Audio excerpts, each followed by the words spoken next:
തൃശ്ശൂർ ജില്ലയിൽ തന്നെ BJP ഏറ്റവും കൂടുതൽ ഭരണം ഉറപ്പിച്ചു എന്നൊക്കെ പറയുന്ന രീതിയിലുള്ള ഒരു മുനിസിപ്പാലിറ്റിയാണ് കൊടുങ്ങല്ലൂർ. കാരണം കഴിഞ്ഞ തവണ 21 വാർഡുകളിൽ ജയിച്ചിട്ടും തലനാരിഴയ്ക്കാണ് BJPക്ക് ഭരണം നഷ്ടപ്പെട്ടത്.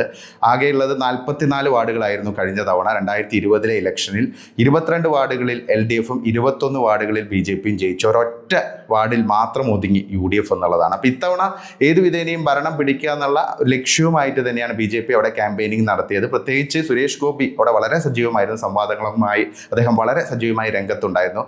നല്ല രീതിയിലുള്ള പ്രചരണം അവിടെ നടത്താൻ BJPക്ക് സാധിച്ചിട്ടുണ്ട്. കുറേ കാലമായി കൊടുങ്ങല്ലൂർ BJPയുടെ ഒരു ബാസ്റ്റ്യനായി ഇങ്ങനെ വന്നിട്ടുണ്ട്. അപ്പോൾ അതിൻ്റെ ഒരു റിസൾട്ട് ഇത്തവണ ഉണ്ടാവും. ഇത്തവണ ഏത് വിധേനയും കൊടുങ്ങല്ലൂരിൽ ഭരണം പിടിക്കും എന്നുള്ള ഒരു പ്രവർത്തനവുമായിട്ടാണ് BJP മുന്നോട്ട് പോയത്. അപ്പം 2 വാർഡുകൾ അഡീഷണലായിട്ട് വന്നിട്ടുണ്ട്. 44 നിന്ന് 46 വാർഡുകളായി മാറിയിട്ടുണ്ട്. അപ്പോൾ ഒരു 24 വാർഡുകൾ 25 വാർഡുകളൊക്കെ നേടാൻ സാധിക്കുകയാണെങ്കിൽ BJPക്ക് ഒറ്റയ്ക്ക് കൊടുങ്ങല്ലൂർ, അതായത് BJPക്ക് ഭരിക്കാൻ സാധിക്കുമെന്നുള്ളതാണ് ഒരു വസ്തുത.